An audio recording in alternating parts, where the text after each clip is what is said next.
Olá, pessoal, boa noite a todos.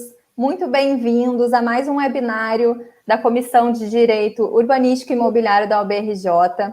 É uma grande satisfação estar aqui hoje à noite com esses grandes craques do direito imobiliário para falar um tema tão interessante, tão atual, que é a obrigação condominial para além do condomínio, né? O que é teoria, o que é prática no mercado imobiliário, no mercado condominial.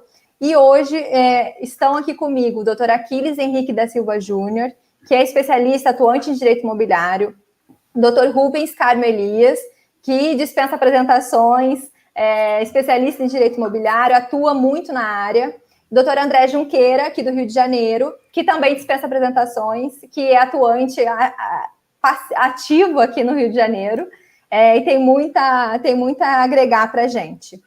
Então, vou declarar, então, aberto o nosso webinário. Vou passar a palavra já para o André Junqueira, para já começar aqui com os nossos bate-papos quentes, para que o André comece falando sobre a aplicação de penalidades a ocupantes, né? O que se aplica fora dos condôminos. André, está com você a palavra. Boa noite, amigos. Peço rapidinho, questões técnicas, meus colegas, deixem no mudo, porque esse negócio faz um eco aí maluco, né? Quando a gente dá palestra física, a gente não tem esses problemas, né? Mas nesse nosso novo mundo, né? Nossa vida nova, né? A gente termina tendo isso. Bom, amigos, é o seguinte, o que me cabe aqui, a gente fez uma divisão interna a respeito disso, porque fazendo reflexões, né? Todos nós aqui na nossa comissão, Direito Urbanístico Imobiliário, e aqui a gente tem essa interação honrosa, né, de ter aqui o presidente da Comissão de Direito Imobiliário da OAB de São Paulo, o Dr. Rubens, de como que a obrigação condominial ela ultrapassa a relação condôminos, né, e condômino-condomínio, né? E aqui eu vou fazer algumas ponderações, trazendo alguns artigos do Código Civil que são exemplos, né, desses elementos. Quando nós lemos o artigo 1336, o parágrafo 2º, que fala da multa comum, né, de até 5 cotas de condomínio, que pode ser aplicada pelo síndico, se houver previsão na convenção, ou mediante aprovação de 2/3 na Assembleia, ou quando nós vemos o artigo 1337, seja no seu caput ou no seu parágrafo único, todos esses fazem a menção de que a multa pode ser aplicada ao condômino ou ao ocupante, né? Não são expressões sinônimas, não são, né? O condômino é aquele que tem o domínio, então é o coproprietário. Existe até uma certa equiparação num outro artigo que eu vou comentar, mas é o proprietário. O ocupante não. O ocupante é aquele possuidor a qualquer título. Então, pode ser o locatário, o comodatário, né? O ocupante. Eu não diria, eu tenho ainda minhas dúvidas se o ocupante a gente poderia considerar como o mero detentor. Se o mero detentor poderia ser o ocupante. Fazendo uma interpretação mais favorável ao condomínio, eu diria que sim. Sempre foi a interpretação que eu adotei. Porque se fosse para interpretar como possuidor, a lei, o legislador teria utilizado esse termo, o possuidor, né? E ele o faz, né? Como, por exemplo, no artigo 1277, que é o artigo principal quando se fala de distúrbios de vizinhança, né? No direito de vizinhança, ele fala, quando consagra a proteção e o direito do possuidor de fazer cessar quaisquer perturbações à sua posse, né? Ele fala possuidor, né? Possuidor direto. Quando na parte de condomínio edilício, também no mesmo Código Civil, a mesma codificação da nossa legislação civil, se fala de condômino ocupante, não, me parece que é um termo muito mais amplo, né? E mais adequado também, porque se a gente usa morador, o termo morador, ele, além de ser mais restrito, morador é aquele que fixa residência, né? Eu excluiria a aplicação desse artigo a, por exemplo, unidades não residenciais, onde eu não tenho moradores. Eu tenho quem explora o negócio, né? O ocupante termina sendo um termo muito mais genérico e mais abrangente. Então, o que até, inclusive, predomina nos nossos julgados, né, jurisprudência, é realmente que o condomínio tem a faculdade de aplicar multas ao condômino ou ao ocupante, de acordo com a análise do fato concreto, né? Sem ignorar também a convenção e as disposições que se tem a respeito disso. Mas aí vale também nós falarmos de uma outra situação, muito bem defendida pelo nosso também membro, professor aqui da nossa comissão, professor Hamilton Quirino, defende isso na obra dele com maestria, por mais que eu ouse discordar dele dessa posição, ele o defende de forma magistral, que é a parte de... Ele entende que a penalidade ela é uma obrigação pessoal e não real. Então, a regra em condomínio edilício é que a relação ela é real e todas as obrigações decorrentes da relação condominial elas são de direito real. Elas acompanham o imóvel, a condição do proprietário de ser o proprietário daquele imóvel. Logo, é a expressão que nós, advogados, gostamos muito de usar, próprio terreno, né? Próprio da coisa. Né? O professor Hamilton Quirino ele já defende e uma linha muito mais amigável ao direito penal, inclusive, de que a pena só pode ser aplicada àquele que pratica o ato infracional. É uma linha muito defendida por advogados, não necessariamente o professor Hamilton, porque o professor Hamilton ele é advogado tanto de condomínios quanto de condôminos. Né? Na verdade, os maiores casos que ele trouxe realmente foi representando condomínios. Né? Mas é uma linha muito familiar, né? Querida pelos advogados dos condôminos. Por quê? Essa é uma linha que diz, se o ocupante daquela unidade, o locatário, por exemplo, pratica uma infração, ele é que deve ser multado diretamente e não o condômino. Veja que, independente da linha que você defende, esse é um exemplo perfeito, né, para o tema de hoje, que é como que extravasa as relações, a obrigação condomínio-condômino, ela não fica só nessas partes, não é? Porque se você defende, como eu defendo, de que você pode aplicar a multa ao condômino pelos atos praticados pelo seu locatário, ou qualquer parente que ele deixe lá naquele imóvel, né? Mas que ele autorizou, né? Se você defende essa linha, veja que ele vai ser punido por um ato de outrem, né? Já é um bom exemplo de como que extravasou esse limite.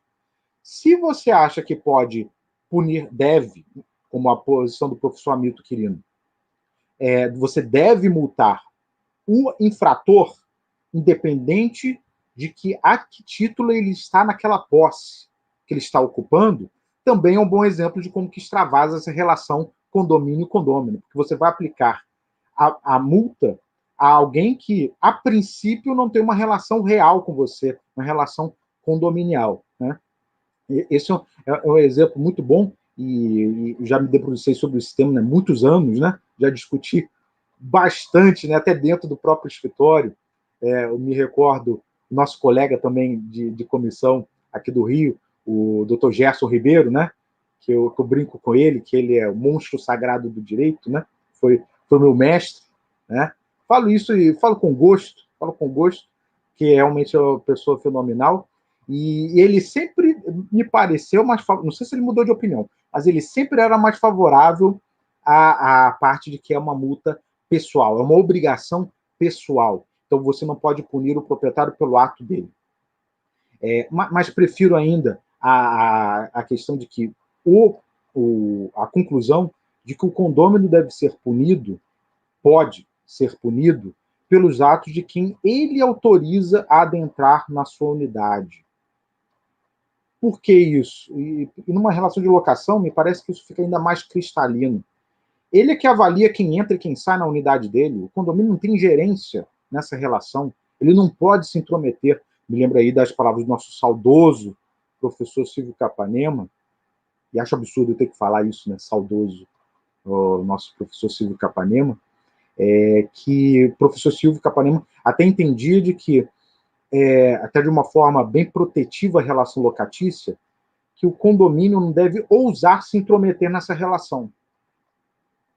Não deve ele se intrometer e punir o locatário, por mais que a lei entenda que pode se aplicar condomínio ocupante, cabe ao condomínio respeito à relação locatícia, né? Que muitas vezes uma intervenção pouco adequada pode gerar o desfazimento dessa locação.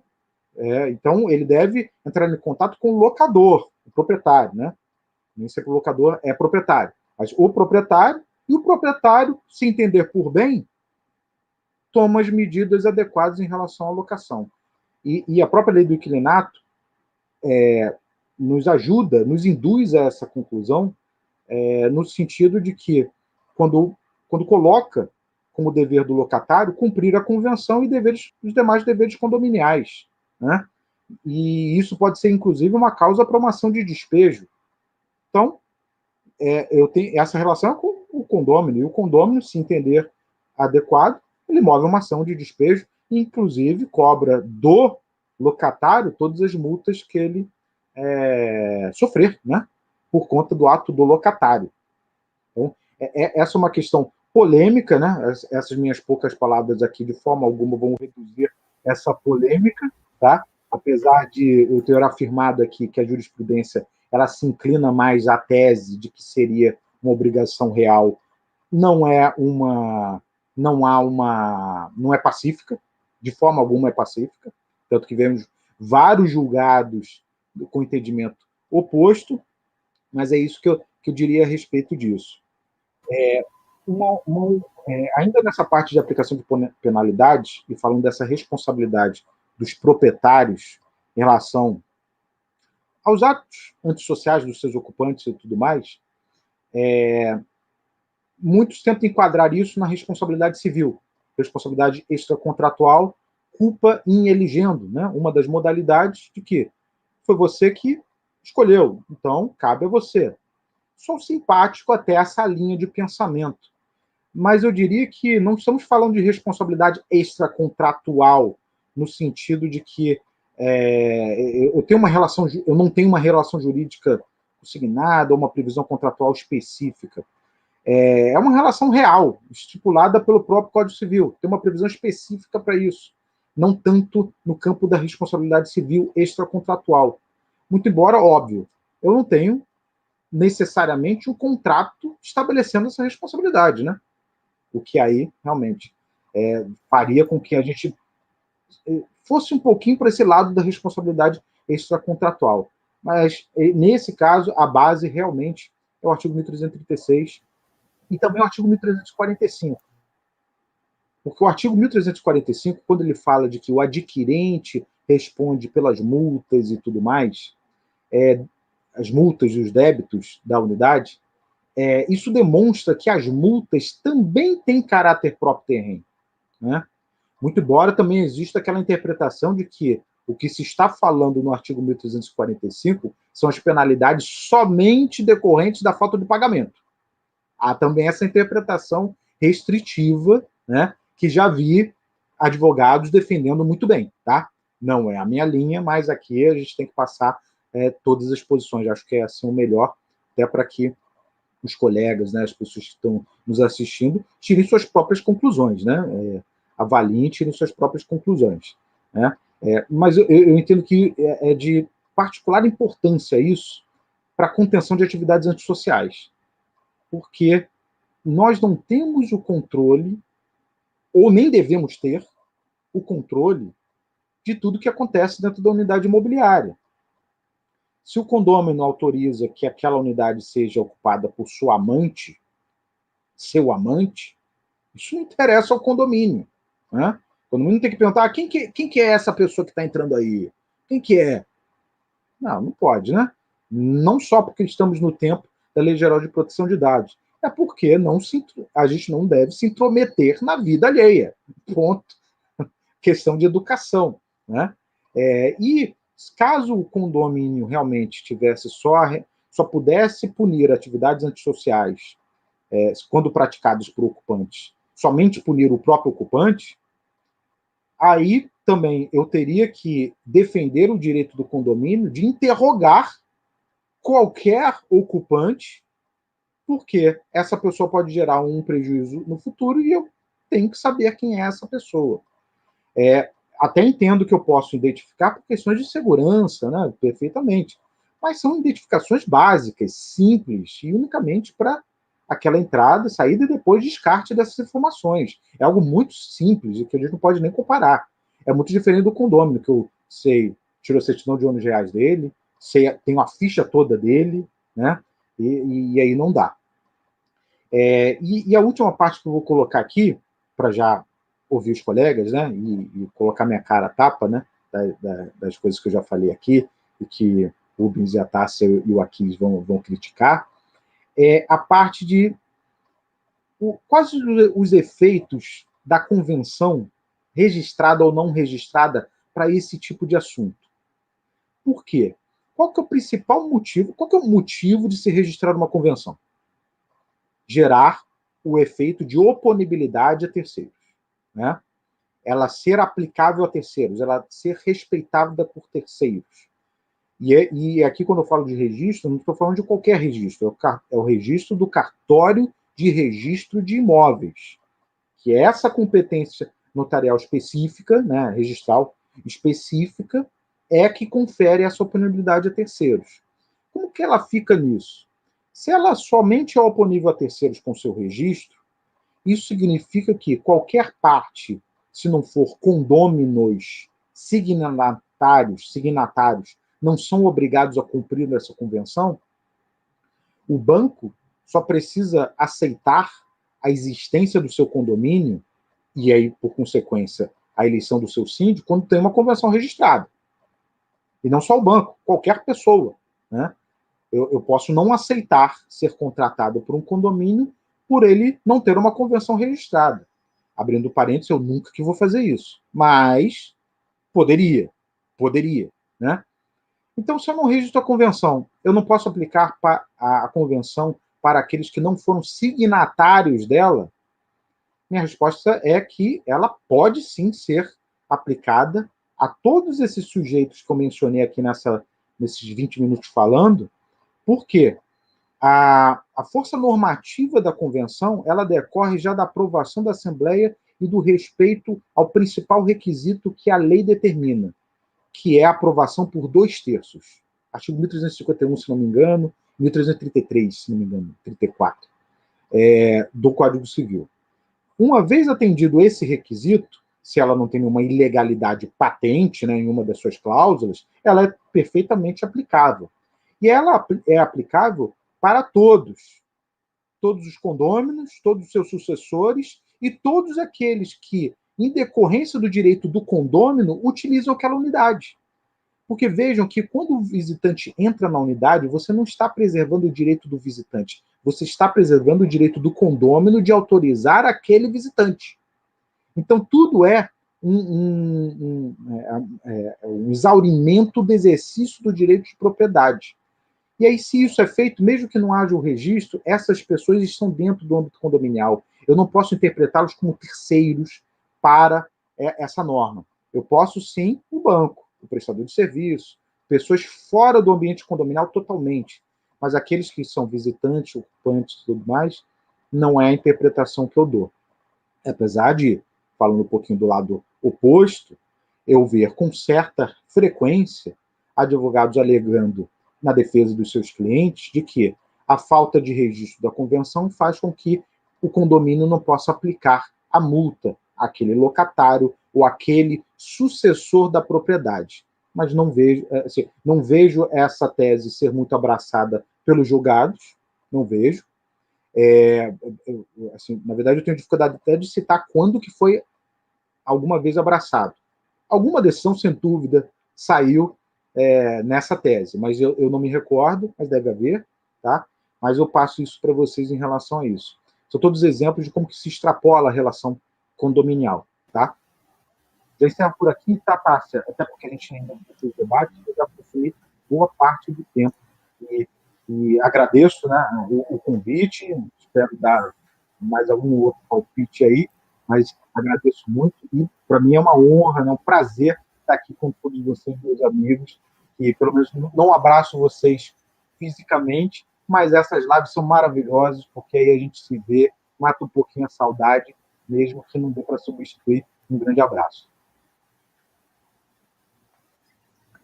Excelente, André. Eu não abri o microfone para te pressionar a finalizar, não, hein? Eu só abri para poder comentar, que eu já estava ansiosa para poder comentar aqui suas falas, para já iniciar o debate, não foi para te apressar. Mas você teve um case muito legal aqui no Rio, não foi? De locatário, eu acho que seria legal você comentar. Foi um case bem bacana aqui de despejo de locatário que descumpriu diversas regras, né? É isso mesmo. Só não cito o nome por questões de Sim. Que a gente evita, né? Mas academicamente falando, é exatamente isso. O locatário descumpridor reiterado, né? Não é nem um caso de fez uma, fez outra, não. Assim, descumpridor reiterado de deveres condominiais, né? E sua exclusão por conta disso. Esse tipo de ação ela poderia ser intentada pelo próprio locador, com respaldo, e até acho que é quem deve tomar a frente dessa questão e munido das provas que o condomínio tiver, porque também tem que ter prova, por óbvio, promover o desfazimento judicial da locação por descumprimento contratual, né? O artigo 9º, se não me engano, inciso 2, né? Se não me engano, posso estar falando na memória, pelo descumprimento contratual, e também o condomínio, porque, em essência, uma ação de exclusão, e isso eu defendo, né, nas publicações que eu já tive a oportunidade de fazer, não existe ação de exclusão de condômino antissocial. É ação de exclusão de ocupante antissocial. Porque eu não tiro jamais a propriedade do antissocial. Então, não é do condômino, é do ocupante. Porque a ocupação dele é nociva, gera incompatibilidade de convivência. Claro que esse aqui é um supra-sumo, né, das soluções de uma atividade antissocial, né? Ela é rara, não se faz todo dia, mas pode chegar a esse ponto, sim, sem dúvida. Excelente lembrança. Agora você acha que, assim, num papel próximo de que não seja diretamente o locatário a seu descumpridor, mas um visitante contínuo desse locatário, você acha que teria a mesma aplicação? Teria. Eu cheguei a ter um caso que também não posso comentar número nem nada, que o que a gente fez? A gente promoveu uma ação, tutela antecipada antecedente, que é um remédio jurídico que, felizmente, aqui no Rio de Janeiro, muito bem trabalhado pelo judiciário, né? E o que o condomínio solicitou? O afastamento de um visitante. O afastamento do visitante. E era um visitante reiterado, né? Reiterado, que ele não pudesse fazê-lo. Ali a nossa solução processual, até porque a gente não tinha o endereço do visitante, foi mover em face do locatário. Dono, tá? Tá. Eu acho que era proprietário, eu acho. Foi em face dele, porque ele autorizava, né? Mas não autorizava, assim, a gente pediu, ele autorizava a entrada do visitante, a ordem foi para ele não autorizar aquele que era a pessoa nocivo, né, nociva, né? E a gente teve sucesso, né? Felizmente, por conta disso. Esses casos, né, o advogado tem que avaliar sempre com muito cuidado. Veja se realmente tem elementos, né? Se tiver elementos, é aquilo que chega no seu colo e você já se convence rápido. Tá? Você sabe que, não, realmente é complicado. Porque se está claro assim, vai ficar claro para o juiz também. Mas lógico, né? Eu recomendo para os colegas. Usem vídeos, amigos. Usem essa tecnologia, vídeos, gravações. Isso ajuda o juiz. O juiz não sabe, ele não vê o que você está vendo, o que o seu cliente vê. Mas o vídeo ajuda. André, aproveitando aí que você tocou nessa questão do condômino antissocial, e acho que isso é relativamente novo, né, essa ideia, e eu queria perguntar para você, e é uma questão que eu sinto que há uma confusão. O condômino antissocial, numa eventual ação desse afastamento, ele não perde, digamos que ele é o proprietário, né, ele não perde a propriedade. mas você tem casos que podem ser um pouco mais complicados. Por exemplo, uma pessoa que só tem aquele imóvel para habitar e é uma pessoa, vamos lá, botar uma senhorinha que tem 30 cachorros dentro de um imóvel de 30 metros quadrados, não sei. E aí você tem uma situação muito complicada em que ela interfere toda a dinâmica do condomínio e, ao mesmo tempo, como é que você vai tirar o direito real dela de habitação? Eu queria que você comentasse um pouco isso. Eu acho que essa é uma questão que eu gostei que você tocou nisso, porque eu acho que essa é uma questão que todo mundo confunde um pouco, quem não trabalha constantemente com essas Excelente pergunta, dinâmicas. Aquiles. E Tássia, por favor, tira o microfone do Aquiles, tá, por favor, porque ele vai fazer pergunta difícil dessa e eu vou me enrolar todo. Aquiles, essa situação ela é muito complicada e você tem que avaliar com cuidado. Por quê? Pense no juiz na hora dele pensar em deferir uma tutela ou, no caso, da decisão definitiva, numa situação dessas. O juiz, ele não é máquina, né? Ele vai pensar sobre todas as horas, deve pensar se essa é a solução. O que vai acontecer com essa pessoa? Ela vai para a rua? O que vai acontecer com isso? Essa é uma situação em que ainda vejo a exclusão de condomínio antissocial, de morador antissocial, a via adequada. Por quê? Essa é uma solução, é de difícil solução e eu preciso da ajuda do juiz. A realidade é que, por mais que seja o único imóvel dessa pessoa, por mais que ela possa ter até dificuldades de se manter, né, ela tem uma... Assim, se ela tiver uma propriedade, fica até mais fácil, porque ela ainda tem a opção de vender essa propriedade. Mas pensemos em alguém que não tem. Ela está vivendo nessa casa, por exemplo, de favor. Ou é uma locatária, assim, nem locatária, mas pior ainda, ela tá realmente como uma comodatária. Ela não paga, ela não tem condições de viver em nenhum outro lugar. Mas aí a gente tem que ver também o outro lado. E os outros condôminos? Vão ser obrigados a se mudar por causa dele? É justo isso? Quanto que, na verdade, o vizinho ele é obrigado a tolerar uma atividade que assim, deve ser, por essência, se a gente está pensando nesse remédio, incompatível de convivência. E aí a gente vê que, se eu obrigá-los a viver nisso, a propriedade não está atingindo sua função. A função para eles. Então aí a gente faz uma ponderação de direitos. A ponderação de direito. O quanto que um proprietário pode atormentar os demais e manter essa condição dele, de ocupante, não de proprietário, mas de ocupante, e quanto que os outros têm que, os incomodados que se retirem, né? Então, isso é complicado. Eu acho que, para a gente aqui, principalmente porque esse canal aqui é da advocacia, o que a gente tem que pensar, principalmente, mesmo que você seja o advogado de quem vai mover a ação, ou seja, você é o advogado que vai expulsar, né? Chega no seu escritório para expulsar. Pense do outro lado. Você é o primeiro juiz da causa, né? Que a gente ensina. Você é o primeiro juiz da causa. É justa essa medida? A gente tem que pensar nisso. Eu sou contrário, não sou contra quem pensa assim, mas eu não advogo da seguinte forma. Eu vou defender o meu cliente e o juiz que decida. Eu não sou muito desse lado, não com condomínios. Eu não sou. Eu vejo a causa, assim, ela me convence? Porque se você já ficar, poxa, não estou seguro, isso não faz. É o que eu sofro, Tássia, quando é ação para exclusão de cachorro. Poxa, André, nós tivemos um caso assim na pandemia, lembra que nós conversamos? Tivemos e perdi o cliente. Exatamente.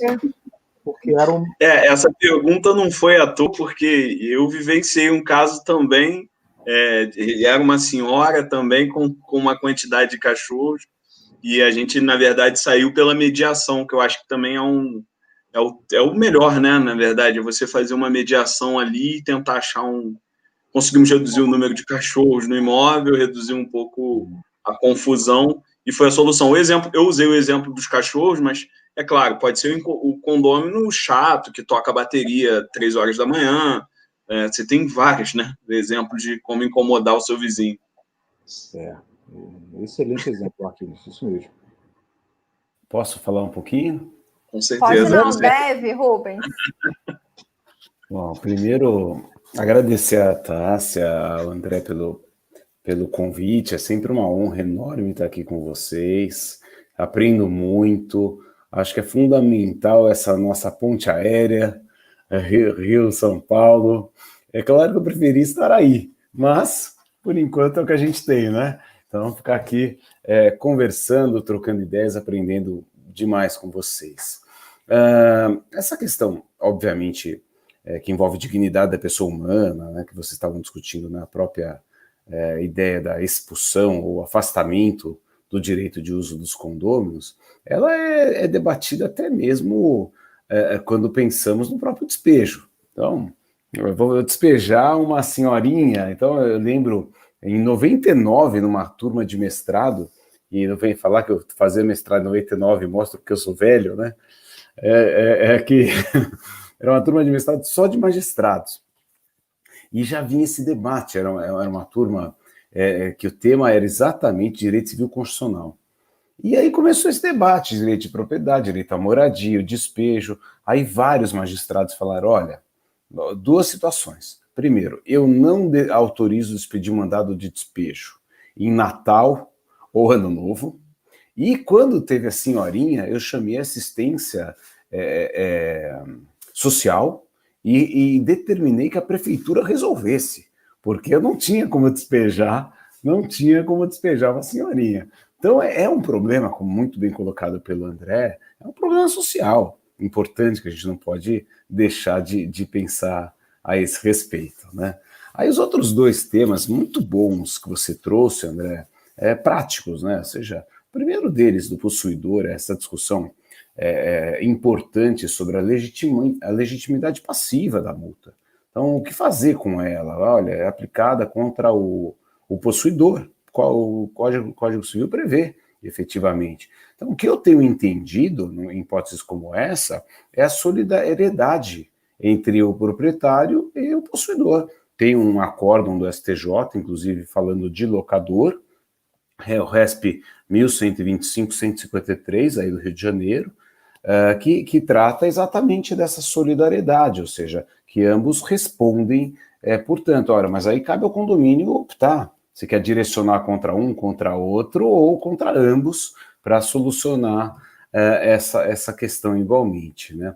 Agora, o que muito me chamou a atenção foi quando você falou da convenção de condomínio não registrado, que me fez lembrar da súmula 260 do STJ, né? Eu até abri aqui só para a gente lembrar a redação: a convenção de condomínio aprovada, ainda que sem registro, é eficaz para regular as relações entre os condôminos. E os precedentes dessa súmula são de cobrança de cota condominial. Então, essa súmula vem originária daquele tema, eu não vou pagar a cota de condomínio porque o condomínio não está regular, é condomínio de fato, o que quer que seja.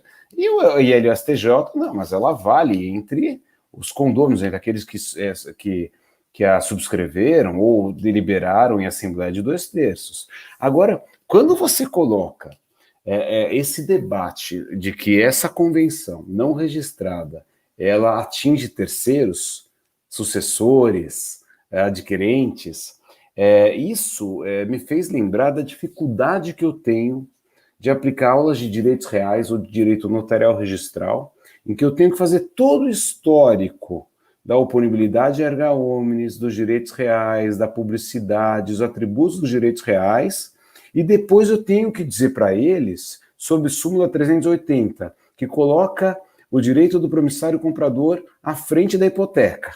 Tenho que falar para eles de embargos de terceiro de imóvel não registrado que se sobrepõe a uma penhora. Então, o que acontece? Tudo isso vem a um único debate, que é a função social da propriedade.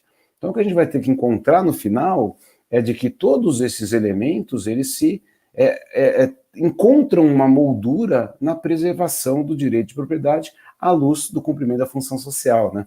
Mas é muito difícil, porque a gente que aprendeu lá com o Clóvis, com o Bevilacqua, entender que o registro ele não é tão impactante sob o ponto de vista fático, mais do que jurídico, que ainda a gente tem todos os termos, 1245 do Código Civil, etc., complica a nossa vida, né? Então, mas é isso, assim, não dá para você, do ponto de vista de uma visão prática, entender que o mero fato de uma convenção não estar registrada, ela não possa ser obrigatória para os terceiros que ali não se encontram. Mas é um debate difícil. Esse merece muita atenção. E para concluir, porque esse é o problema, você me corta já, tá? Outro debate que é seríssimo, que vem nessa linha, André, é a história das restrições convencionais de loteamento e restrições construtivas constantes de estatuto social ou de regulamento interno nos loteamentos. Ora, eu compro um lote, vou fazer minha casa, as restrições convencionais estão ali devidamente registradas, só que a associação de moradores criou outra regra no Código de Obras interno. E também vem esse debate, olha, isso pode, não pode, como equiparar essas circunstâncias. Parabéns pelas observações, achei que foram muito, muito positivas. Muito bom, Rubens, muito bem cotejado. Eu queria só pegar uma parte, você falou que os juízes falavam sobre o despejo no Natal, mas a gente lembra que a lei de locações fala que a gente não paga no recesso, né? Já fiz despejo dia 12 de janeiro. No Natal, realmente, eu acho que a gente pode dar uma colher de chá. Mas vou aproveitar aqui que comecei a falar, parabenizar o André aí pela exposição, que foi excelente. A gente sempre aprende um pouquinho quando participa desses eventos aqui como debatedor, e a gente pode ouvir, e eu aproveitei também para tirar minhas dúvidas aqui, não vou negar. E agora passar a palavra para o Dr. Rubens aí, para a gente ouvir um pouquinho sobre o diálogo entre o direito imobiliário e o direito urbanístico. É um tema que eu particularmente acho bastante interessante. Eu, na verdade, fui para o direito imobiliário pelo direito urbanístico, fiz a minha monografia em direito urbanístico, em outorga onerosa do direito de construir, e aí fui levado para o direito imobiliário, o Carlos Gabriel me pegou no colo e a gente está junto aí até hoje. Então, passo a palavra para você, para a gente ter mais um pouco de aprendizado. Eu não diria que é aprendizado, mas são pensamentos aqueles que eu tenho tentado desenvolver. Porque eu, graças à ordem, aqui em São Paulo, como presidente da Comissão de Direito Imobiliário, eu assumi como representante da ordem no Compresp, que é o Conselho de Patrimônio Histórico e Arquitetônico da cidade de São Paulo. E foi uma experiência muito boa, porque eu comecei a interagir um pouco sobre as questões da proteção do patrimônio, dos testemunhos, das edificações, e acabei me interessando mais, inclusive, no direito urbanístico. E o que a gente vê, quando se idealiza hoje em dia um empreendimento imobiliário, como já até foi colocado pelo André, né, a gente pensa em direito de vizinhança, ou seja, quais são as restrições de direito de vizinhança, e pensa nos regulamentos administrativos. Esses regulamentos administrativos, que se relacionam ali com o direito de construir, eles contemplam ali uma série de questões trazidas pelo Estatuto da Cidade. Do Estatuto da Cidade surgem os planos diretores, dos planos diretores surgem as leis de parcelamento, uso e ocupação de solo. E essas legislações, elas têm sempre trazido o cunho da solidariedade, né? A cota social, o aproveitamento dos espaços urbanos, a integração do direito da cidade aos empreendimentos privados. Um grande debate que nós tivemos semana passada na comissão de condomínio, uma reunião conjunta do Ibradim, comissão de condomínios, loteamentos e incorporações, foi até os muros do livro Bárbaro, do Bernardo Chesi, falando do condomínio de lote sem muro. Ou seja, é uma condição em que eu vou integrar um condomínio, unidades privativas, áreas comuns de propriedade particular, sem muro, integrando a cidade. A Fernanda Lisboa também, Bárbara, que faz parte da comissão, já escreveu vários artigos nessa linha, que é o fato da integração do público ao privado. Então ela cita as questões de Nova York, em que a gente vê lá, né? Você vai andando por Nova York, você tá naquela um baita de um espaço que é privado, só que você está ocupando aqueles espaços como se fossem públicos. E isso é algo que tem acontecido. Surgiu um caso interessantíssimo lá no Compresp, por exemplo, de um empreendimento que foi muito bem idealizado, tem uma torre comercial ou várias torres residenciais, e tem no meio uma chaminé de uma antiga fábrica, tombado. E ali nessa chaminé, é um condomínio, tem todas as restrições relacionadas à visibilidade, luminosidade, ou seja, o entorno protegido, de modo que ela possa ser acessível no sentido de visual por toda a comunidade, integrando, porque não tem divisas, por exemplo, não tem muro nesse empreendimento, e, de repente, o que acontece? A cidade, a região lá desse bairro da Moca, onde fica esse empreendimento, resolveram fazer um rolê para encontro dos cachorros na pracinha daquela torre. E aí o síndico, o que eu faço numa história como essa? Olha, isso é privado, isso não é público. E a sujeira que vai estar ali? E todos os problemas que eu posso enfrentar? E como que eu me preservo em situações como essa, certo? E a gente encontra, por exemplo, o condomínio hoje tendo que se adequar, por exemplo, às pastilhas do Copan. Ele tem que se adequar a todo o Copan, que é todo privado, e ele tem que se adequar no nosso interesse. Todos nós queremos ir lá ao Copan e conhecer e andar por seus corredores ou pela sua parte embaixo, onde, aliás, tem restaurantes bárbaros hoje em dia, aquilo é privado. Ou ainda os bosques, que são privados, mas com acesso público, que são obrigatórios também em vários empreendimentos.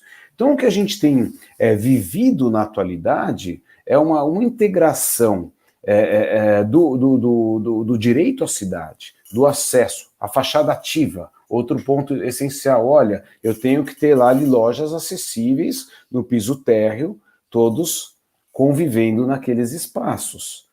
Shopping center, quantos shopping centers que são condomínios edilícios na realidade, ou propriedade privada, e o acesso, e ninguém se liga de que aquilo é privado. Eu não esqueço um caso que foi muito conhecido aqui em São Paulo anos atrás, de rolezinho no shopping, interdito proibitório, ajuizado para impedir, porque vai acontecer com o shopping. Então a gente está integrando elementos do direito urbanístico, do acesso à cidade, da necessidade de uma bela convivência do condomínio com o cidadão. Mas quem paga a conta? E quem consegue disciplinar? Qual é o desafio que a gente tem daqui para frente para conseguir estabelecer que essas pessoas devem efetivamente estar integradas ao ambiente privado, particular, do condomínio edilício assemelhado, mas eles devem cumprir regras, de modo que tudo aquilo que a gente falou da convenção de condomínio, ela se mostra ainda mais relevante nesse sentido, né? E me parece que é algo que nós não estamos ainda preparados, não estamos ainda atentos de como dialogar, de como interagir em situações como essas. Nós estamos acostumados ali dentro das nossas cidadelas, como o Marim gosta de falar, meu amigo Luciano Marim gosta de falar, nas cidadelas, aplicando, normatizando, disciplinando a vida dos condôminos, locatários, usuários comuns do nosso dia a dia. Mas quando esse direito difuso, ele passa a envolver a vida do particular, é algo que me parece que nós precisamos começar a pensar a respeito. E eu não tenho ainda uma solução, eu acho que essa solução vem é quase que operacional, eu acho que aqueles que lidam no dia a dia poderão nos trazer ideias que viabilizem condições de preservação, condições de assegurar a boa disciplina, manutenção, conservação, mas eu gostaria que a gente começasse a ter um pouco de atenção a esse debate. Então eu trago mais para aprender com vocês, possivelmente o que eu estou falando vocês já pensaram, já resolveram, eu só estou aqui agora para absorver aquilo que vocês já resolveram para nós. Os cariocas já resolveram os nossos problemas, com certeza. Ô Rubens, você fala tão bem, eu sempre tenho essa perspectiva, você tem um tom de voz que fala tão lindamente que a gente aprende, né, fica encantada. Mas é engraçado isso, né, porque a gente, assim, precisa evoluir como população, como humanidade, em diversos pontos, né? E aí, quando a gente fala de convivência, de mediação, a gente ainda está engatinhando, né, em como conviver melhor em condomínio, em sociedade, né? A gente vive uma pandemia, quantos descumprimentos, quantos assédios a gente vê de pequenos pontos que seriam tão fáceis de serem resolvidos se o direito fundamental fosse respeitado, se a pessoa fosse respeitada, se o direito de vizinhança fosse respeitado, né? A gente ainda sofre muito essa ausência, mas eu tenho uma grande fé de que a gente vai caminho para a evolução, né? E é engraçado essa questão que você falou e de condomínios abertos. Aqui no Rio a gente tem alguns condomínios que têm esse acesso livre e fica confuso, de fato, de quem vai eventual penalidade ou eventual descumprimento, a quem vai ser imputado aquilo, né? E eu também não tenho, sinceramente, nenhuma dica prática para dar. Eu acho que, de repente, assim, se todos, num eventual descumprimento, fossem unidos, enfim, e dividissem aquele prejuízo, né, num rateio eventual, único, igualitário para todos, enfim, que optaram por conviver naquele condomínio e oferecer aquele espaço para a população, né? E talvez, assim, mas eu, de fato, não tenho nenhuma dica prática. Eu queria ouvir também André e Aquiles para saber o que eles têm a dizer sobre isso. A ideia é muito bacana, né? E eu acho que o direito urbanístico, ele traz isso de você pensar o ambiente urbano para a sociedade. A palavra de ordem é função social, é trazer a tudo aquilo que está no urbano, a função social, seja de integrar, seja de melhorar o acesso, a dinâmica, a assistência da região. E é muito bacana trazer o privado para participar disso.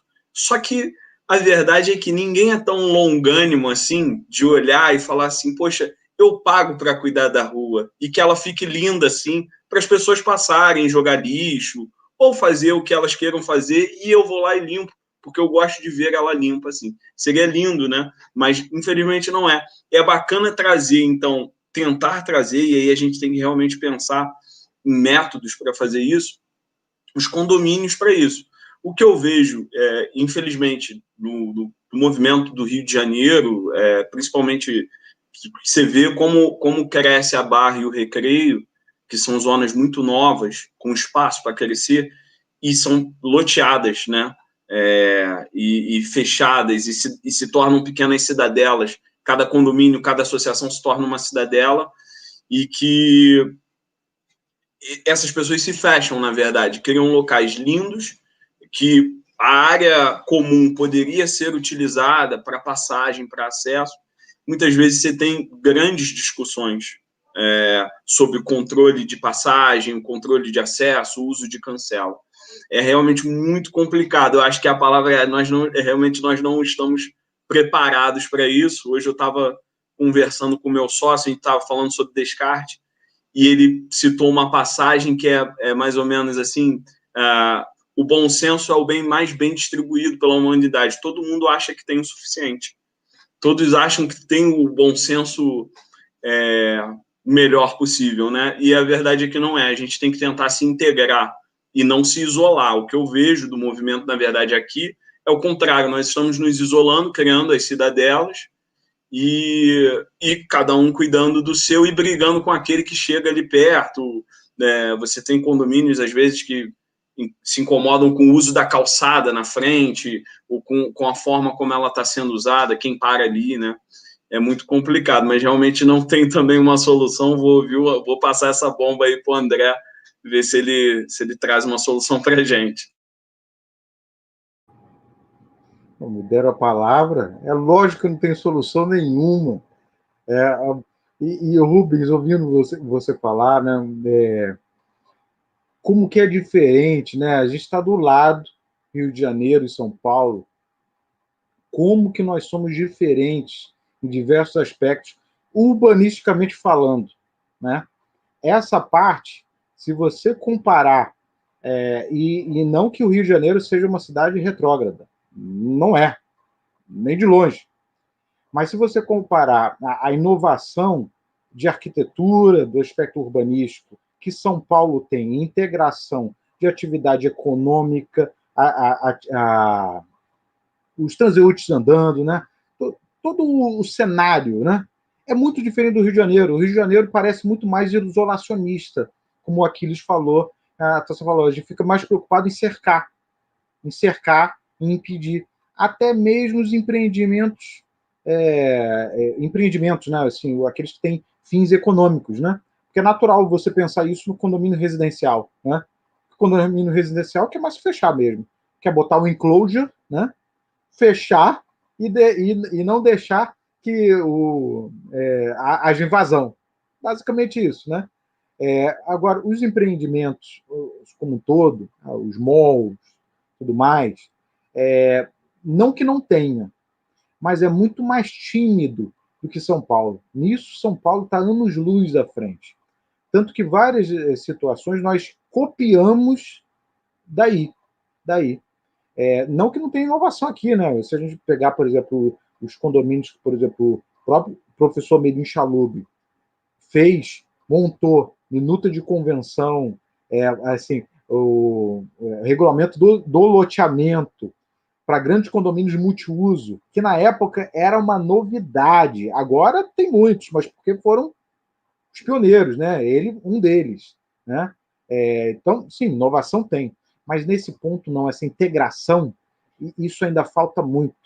E tem muito, e o engessamento que nós temos, em geral, mas aí eu posso generalizar, não só do carioca, mas de todos, do ponto de vista registral, né? De como essas dificuldades registral e aumento para essa questão de que eu tenho que ter estruturas específicas, se eu não encaixo nessas estruturas específicas, já era, né? Cada vez menos eu ouço falar de números clausos, mas ainda é muito impregnada isso, em quase tudo diferente que você tenta fazer, né? Então, essa novidade, condomínio de lote, tá? Tenta criar o condomínio de lote aqui no Rio de Janeiro, para ver a dificuldade que é, né? Lógico, é uma novidade, né? Muitas dúvidas existem, né? Mas demora muito, tem muita dificuldade. Às vezes todo mundo pensar em como que tentar acompanhar essas belezas arquitetônicas que o ser humano inventa, né? Se não houver realmente um prejuízo para a sociedade, porque o urbanismo ele tenta atender exatamente isso. Qual o fim que essa terra pode ter para servir melhor essa comunidade, sobre seus diversos aspectos: educação, saúde, mobilidade, né, todos esses aspectos. Se eu não tenho um prejuízo dessas diretrizes, eu posso fazer, né? Isso que eu estou falando pode parecer abstrato, mas não é abstrato, isso é concreto no momento que você monta qualquer convenção, qualquer instituição de condomínio, e a maioria desses empreendimentos que o Rubens citou são condomínios, a maioria dos shopping centers são condomínios, e aí você coloca uma cláusula que é um pouquinho diferente do que aquele registrador está acostumado, e aí ele gera obstáculo. Não houve obstáculo da Secretaria Municipal de Urbanismo, mas ali ele entende que houve um problema, e aí atrasa o procedimento. E a gente sabe que cada atraso que a gente tem, isso custa muito dinheiro, né? Cada problema que a gente tem, tanto que grandes bancas de advocacia são contratadas exatamente, como a do próprio Rubens, ele não vai falar, mas eu falo por ele, exatamente para superar legalmente esses problemas, que é conversar, né, assim, dialogar, para que a gente não tenha que sofrer, por exemplo, um processo de dúvida registral, que vai só atrasar mais o procedimento, e eu preciso fazer, regularizar isso tudo para poder vender, para poder negociar, porque senão eu perco muito do... Não que inviabilize, pode até chegar a esse ponto, mas que gera esse prejuízo. Essas são questões que extrapola e muito a relação de condômino e condomínio. E muito. Por quê? A verdade, se a gente olhar, pelo menos que eu acho que é o ângulo certo, esses são empreendimentos que vão agregar em muito à sociedade. Então, o benefício todo mundo colhe, tá? Enrolei, solução eu não te dei, Rubens. Mas obrigado. Tássia, obrigado também pelos elogios. Vocês são muito bondosos comigo, sem dúvida nenhuma.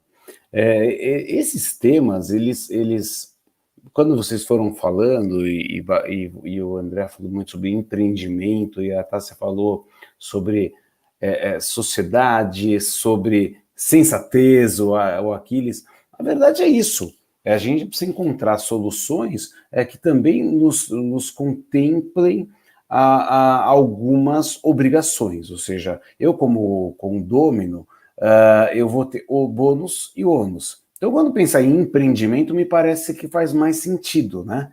Então, vejamos, comecei a lembrar, estou com um caso lá no escritório, um empreendimento comercial, que eles querem alterar a destinação das áreas comuns, para poder alugar o auditório, para poder alugar para um café, para poder ter acesso externo. Bom, e como que eu vou fazer isso? Bom, eu vou alugar, então o custo decorrente de eventual dano, furto, qualquer problema ali, o condomínio vai ter que pagar ônus e bônus. Então, me parece que esse é um ponto. Quando tem dinheiro envolvido, acho que torna mais fácil fazer esse acerto de contas, né? Quando é um condomínio residencial, realmente é muito complicado, porque você tem que contar com aquele altruísmo. Não, realmente, olha, é o que a gente tem que fazer para o bem da sociedade. Mais ou menos que eu vejo aqui em Moema, com o saquinho para colher as fezes dos cachorros. E tal. Olha, pega aqui para não sujar a rua. Então, de certa maneira, é um pouco disso, né? A gente tem que assumir. E aí, esse encarregado, que a gente falava, encarregado de serviço social, né? O proprietário que assume essas obrigações, ele vai ter que ver isso com bons olhos, vai ter que entender que faz parte, que isso vai ser fundamental para a sua boa convivência com a cidade, vai assumir determinados ônus, e que me parece, André, também, porque São Paulo está um pouco mais antenado para essas questões, talvez política pública, vem um governo um pouco mais progressista, que acaba fazendo movimentos nesse sentido, e uma indústria imobiliária muito ativa frente ao plano diretor, tentando também fomentar a verticalização, o melhor aproveitamento dos espaços, aí você vai compatibilizando uma coisa com a outra, e vocês, infelizmente, passaram por alguns períodos difíceis de gestão, né? Gestão pública aí ficou bastante atrapalhada, né? Então, me parece que é isso, é um dever do município também de impor certas políticas para melhor aproveitamento da cidade, né? E eu acho que é algo crescente, assim, quando eu olho, e quem não gosta de andar pelas ruas ali de Nova York, é um prazer do mundo, e você se sente integrado, você se sente à vontade, ou seja, e você está andando no público ou está no privado? Nem sei de quem que é aquilo. Eu tento respeitar, eu tento não sujar, eu tento aproveitar aquele espaço, né? E a gente vê isso, por exemplo, vai para Copacabana. Eu adoro, eu vou para o Rio, eu fico em Copacabana. Eu adoro ficar em Copacabana. Eu gosto daquele carioca da gema, de curtir aquele boteco, eu adoro essas coisas, né? E adoro andar, então você sente isso, é integrado, está lá no dia a dia, está participando, sente um ambiente próprio de acolhimento, de pertencimento. Vai para... Se você me falar, Rubens, vai lá para Miami, não, para Barra, eu não gosto. Eu não me sinto nem um pouco à vontade de ir lá na Miami de vocês. Não é um ambiente que me agrada. Então, porque eu gosto da história de estar lá, aí eu vou andando de Copa até Leblon e vai tomar um chopp na Ataúfo de Paiva, tudo de bom. Eu sou apaixonado pelo Rio, então eu acho que isso vocês têm muito desse ambiente de aproveitamento. Agora, os novos empreendimentos que estão mais distantes não vieram com essa cara, né? Não vieram. E talvez com o tempo, com retrofit, implementando aí novas tendências, isso deva acontecer. E aí é o desafio, que eu realmente acho que a gente vai enfrentar muito disso. Aqui em São Paulo a gente enfrenta muito hoje de requalificação de terreno, então terrenos ali de zonas industriais, que são requalificados para residencial, e aí as convenções de condomínio disciplinando a questão da água, de não poder usar água que não é potável, então isso já verba na matrícula desde o início, os bosques, área de preservação permanente. Então tem uma série de questões ali dessa interação entre o público e o privado nos ambientes condominiais que tem realmente feito diferença. Por exemplo, pega Faria Lima, Ele Ponto. Quem ocupa Ele Ponto? Não é o proprietário. Você para lá, quem me dera, né? Eu não, né? O André para lá com seu helicóptero e desce, não precisa ser proprietário de nada, né? Lá ele usa o espaço, desce e vai embora. Né? Então é muita coisa, prédios que tem os bares em rooftops, né? Que é outra moda agora, tudo é rooftop para cá, e aí você ingressa no condomínio, usa e volta. Então tem uma série de questões que vem acontecendo nesse ambiente que vai exigir segurança, manutenção, limpeza, disciplina, que eu acho que a gente precisaria começar a se dedicar um pouquinho a esse tema, que vai fazer falta daqui a pouco. Acho que é isso. Mas já falei demais, eu gosto de ouvir vocês. Rubens, eu concordo 100%. E quando você fala dessa questão de sensatez, né, é tudo muito cultural. Então, assim, você vai para Nova York andar e passa por dentro de um empreendimento que você nem sabe que aquilo é privado, e aí você respeita, e aí você, se está com o seu cachorro, fez necessidade, você está com o seu saquinho. Foi uma questão cultural, né? A gente precisa startar isso cada vez mais. Aqui no Rio, esse negócio do cachorro demorou um tempo, né, para pegar. E aí, hoje em dia, assim, pelo que eu vejo e onde eu ando, hoje em dia, se você passa, alguém tá com cachorro e faz a cidade e não limpa, você já vê as pessoas indignadas, você já vê as pessoas, tem gente que reclama, pô, caramba, você não tirou aqui as necessidades do seu cachorro. Então, assim, são questões culturais que dependem, exatamente como você disse, né? Dependem da gente, depende da nossa implementação, depende da estrutura daquilo se manter naquela sociedade. E aí vai fluindo mais naturalmente, né? É importante isso. Gente, eu tô vendo vocês falarem de Nova York e me bateu uma tristeza, porque eu não conheço. Quem é do mercado imobiliário tem que ir. Não dá para ser do mercado imobiliário e não ir para Nova York, precisa. Eu estou trabalhando para conseguir chegar lá, mas eu acredito na descrição de vocês. E eu queria aproveitar, não sei como é que a gente está de tempo, mas me surgiu essa ideia. Fala, Tássia, como que a gente está de tempo aí? Dá pra gente até vou dar uma dica. Então vai pelo menos para Santiago, que é outra lição de urbanismo extraordinária. Com o dólar do jeito que está, esse aí eu vou cogitar. Mas eu queria aproveitar, e aí eu acho que, eu não sei se o Dr. Rubens conhece aqui a região do centro do Rio, e jogar essa bola para vocês. Por conta da pandemia, o centro do Rio modificou radicalmente. E assim, por quê? Ele historicamente é um local de trabalho. As pessoas não moram no centro do Rio de Janeiro, as pessoas moram nos bairros adjacentes até, né? Mas o centro do Rio é o local que você vai para trabalhar e volta. Você não fixa residência, e é até muito estranho isso. Só que agora a dinâmica mudou muito. Muitos escritórios, muitos empreendimentos saíram nesse momento, e aquilo ali vai ter que ser reformulado. E você tem ali locais tombados, locais com arquiteturas belíssimas, prédios que não necessariamente são tombados, mas são prédios bonitos, são prédios que têm uma relação muito forte com a nossa cidade. Você tem um local que era exclusivamente de trabalho, quase que 99% dos prédios comerciais, que vão ter que se reformular.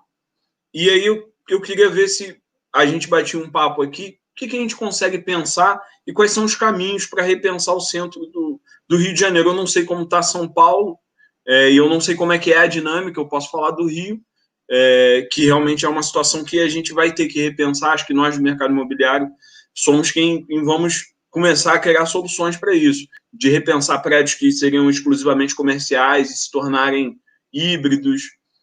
O que vocês acham disso? O que vocês têm visto de ideias sobre isso? Isso é um belíssimo tema, né? Na ABAD, o Marcelo Borges tem falado bastante sobre isso também. E curiosamente, saiu esses dias aqui no jornal Estado de São Paulo, um empreendimento icônico de São Paulo, que é no Anhangabaú, no Vale do Anhangabaú, que foi todo restaurado agora, que é o Mirante do Vale, que era o prédio mais alto da cidade, é realmente icônico. E lá tem acontecido esse movimento. Unidades que eram comerciais estão sendo ocupadas para residência, porque é uma vista bárbara, uma região como o centro do Rio de Janeiro, com toda a infraestrutura, tem um metrô ao lado, está tudo próximo, trabalho, transporte público, é uma beleza você poder residir no centro na cidade de São Paulo ou no Rio de Janeiro, né? E a verdade é que isso tem acontecido de uma maneira desregulamentada, assim, não é que o condomínio alterou a destinação, foi feita uma assembleia, nada disso, mas são movimentos que vão acontecer, vão exigir, né? Vão acabar exigindo que haja uma transformação, porque uma determinada hora isso tem que ser adequadamente disciplinado.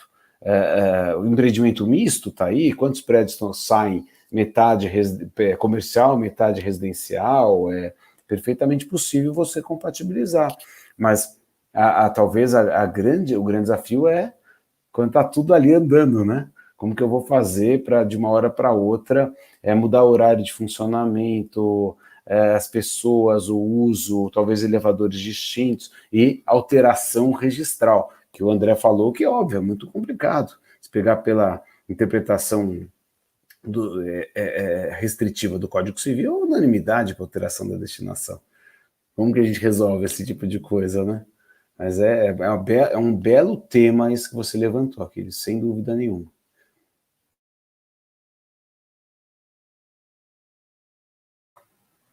Estou esperando para ver se o André vai querer.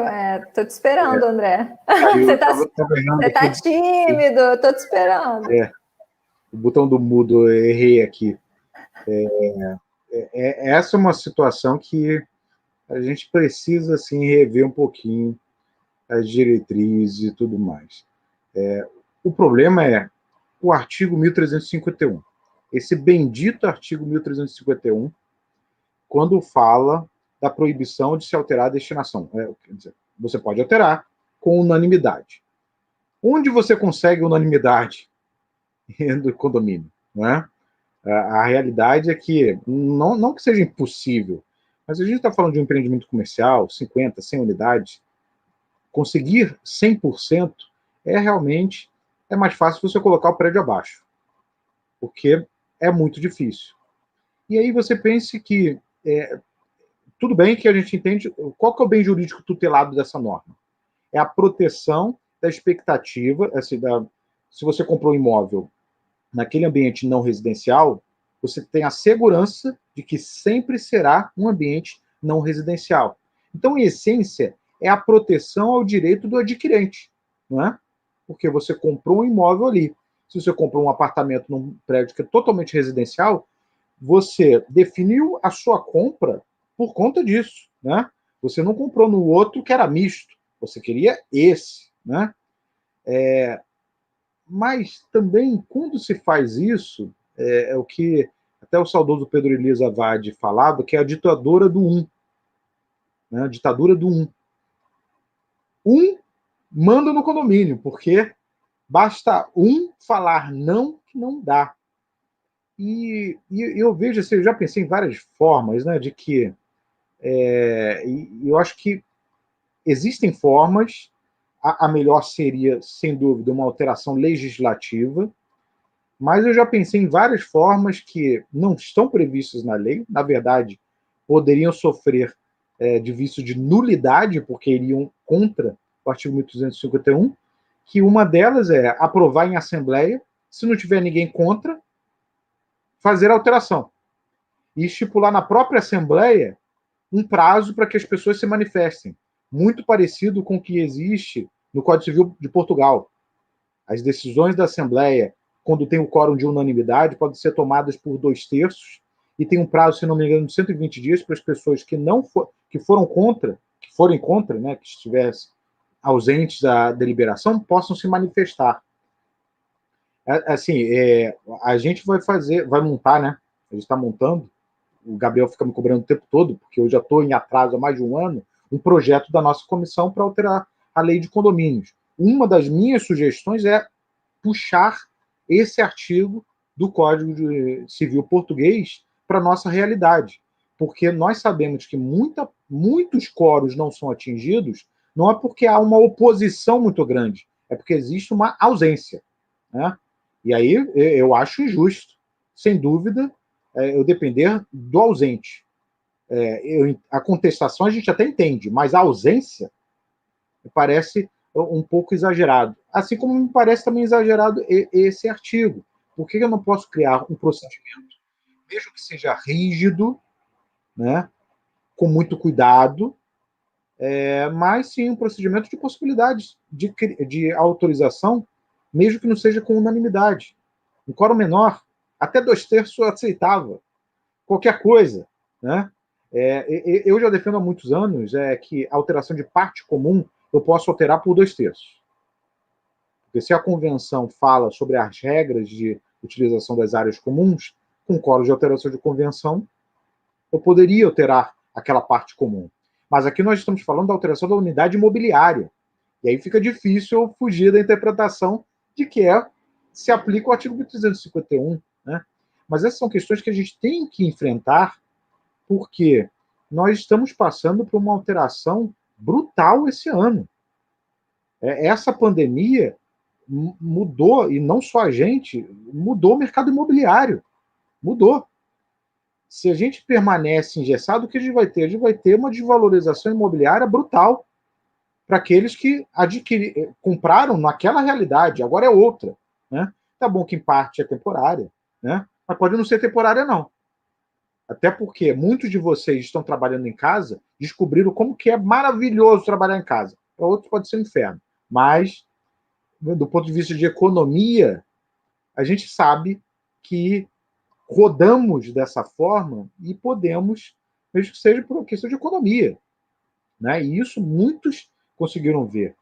Você só vai para o centro, assim, tem gente que ainda quer ir para o centro, alguns vão ter necessidade, mas a maioria quer mais porque está acostumado, está viciado, né? Então quer ir para o escritório, mas a maioria não precisa, né? Então isso vai esvaziar o centro, pode ficar esvaziado. Acho que não vai ficar tão ruim também não. Acho que vai retomar, não vai ser assim tão terrível.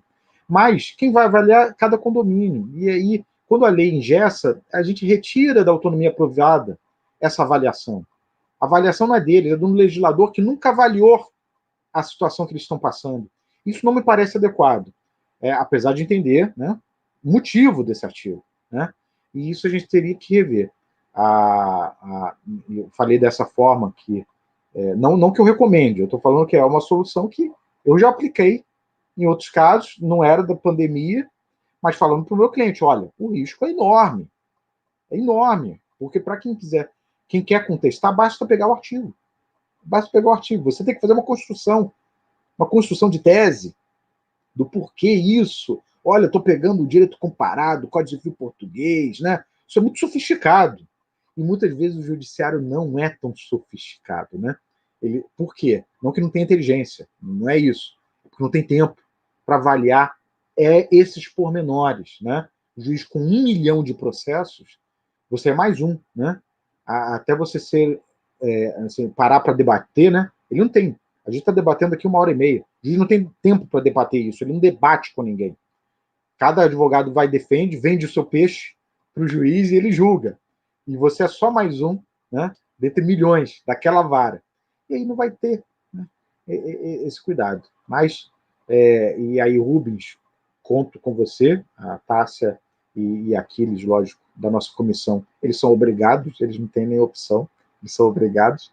Mas você, Rubens, conto com você também para você dar essa opinião depois do nosso projeto, anteprojeto, que a gente vai montar estamos montando, né, para alteração da legislação, e esse é um dos pontos. Esse é um dos pontos que eu voto que a gente faça, evolua, né, dessa parte.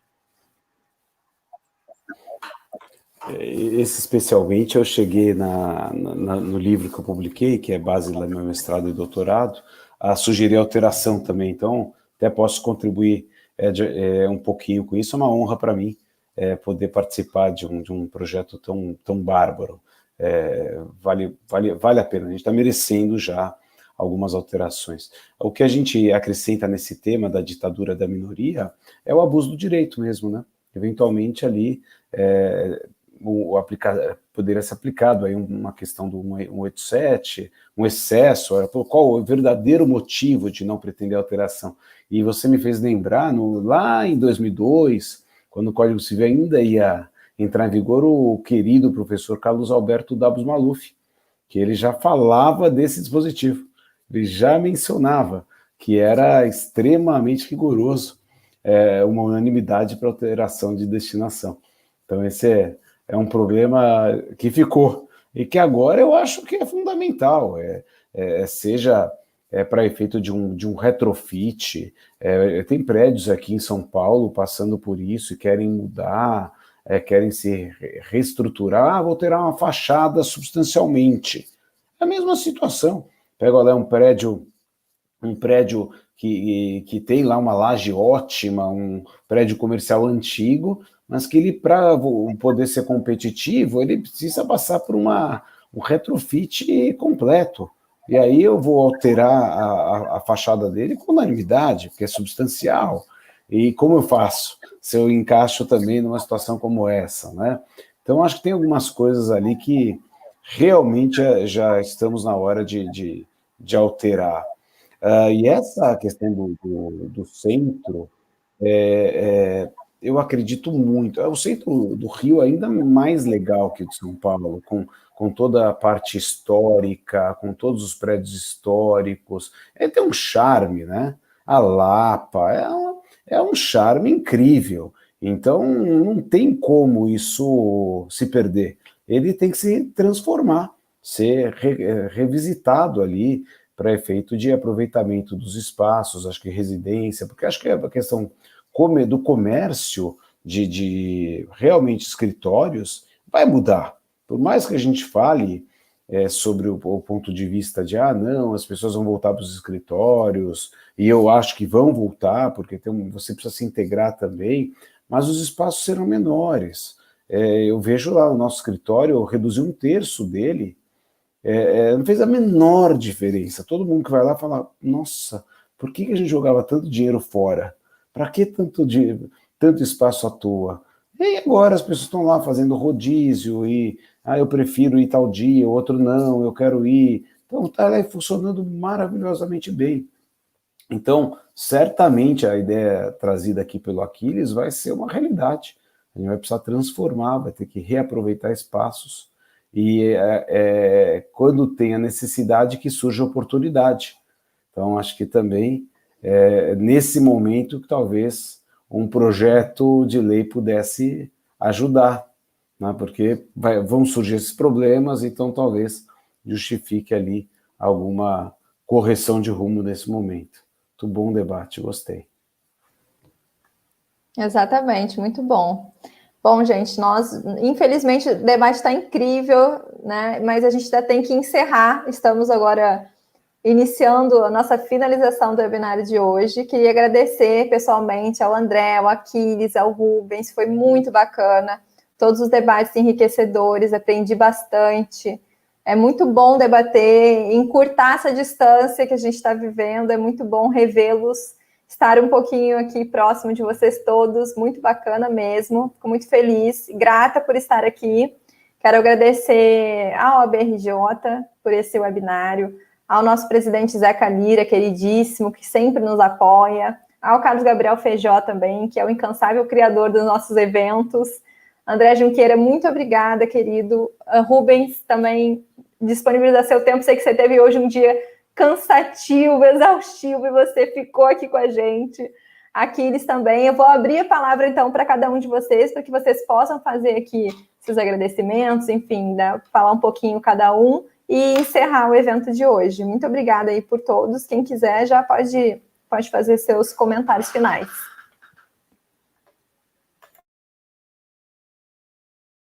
Então eu vou começar aqui, já que ninguém se habilita. Queria agradecer mais uma vez, é uma alegria estar com vocês. Aliás, hoje a Taça Meio-Dia foi inteiro Rio, né? Fiquei acompanhando para uma sustentação oral no TJRJ, da 1 da tarde, meio-dia 40 eu ingressei e consegui sustentar às 7h30 da noite. Então foi o dia inteiro de Rio de Janeiro hoje. É uma alegria, fico muito feliz de estar aqui com vocês, aproveitando a oportunidade, a simpatia de vocês e o autoconhecimento. Foi muito bom, obrigado, estou sempre à disposição. Uma honra enorme participar. Boa noite a todos. Gente, obrigado pela oportunidade de participar desse debate aqui. Eu aprendi bastante, é sempre muito bom conversar com pessoas, com advogados atuantes do mercado e que estão antenados no que tem de mais novo e refinado do nosso direito imobiliário. É sempre muito bom ouvir o André. O Dr. Rubem eu não conhecia e conheci hoje, fiquei realmente encantado. A Tássia falou perfeitamente, a forma como ele conduz a fala é fascinante. Meus parabéns, muito obrigado por deixarem eu participar aqui. Já quando tiver o próximo, se puder me convidar, já está aceito o convite. Obrigado mais uma vez. Bom, eu desejo uma boa noite a todos, agradeço muito esse convite, né? O espaço que a OAB-RJ sempre nos proporciona, né? E, nesse caso, sim, um encontro de ideias e também de amigos, né? A Tássia, o Aquiles da nossa comissão, o Rubens, esse mesmo encanto que você falou, Aquiles, quando eu tive a oportunidade de assistir uma palestra do Rubens, anos atrás, na ABAD, né? Que, com frequência, ele é convidado pela ABAD para falar de algum tema de locação, de condomínio, da área imobiliária, né? E é uma pessoa excepcional, além do advogado excelente, pessoa excepcional e um líder. Apesar dele já estar perdendo a paciência comigo na comissão de condomínios lá do Ibradim. Uma hora eu acho que ele vai me expulsar, porque eu falo demais, né? Mas ele é uma gentileza em pessoa, ele termina aceitando ali as bobagens que eu falo. Tá? Mas agradeço muito, é muito legal mesmo, assim, um encontro de amigos, de ideias. Sempre a gente evolui, sempre a gente aprende um pouquinho mais. E agradeço a todos que passaram aqui um tempinho e ouviram aqui o que a gente tinha para falar. Eu falo principalmente do meu irmão, Rafael Junqueira, que está aqui no chat, já vi que ele deu boa noite e tudo, mas também os outros, Francisca também, conhecida, todos que estavam aqui, agradeço muito a todos vocês. Um abração, hein? É isso, gente. Uma ótima noite a todos. Um abraço. Tchau, tchau. Até o próximo webinário.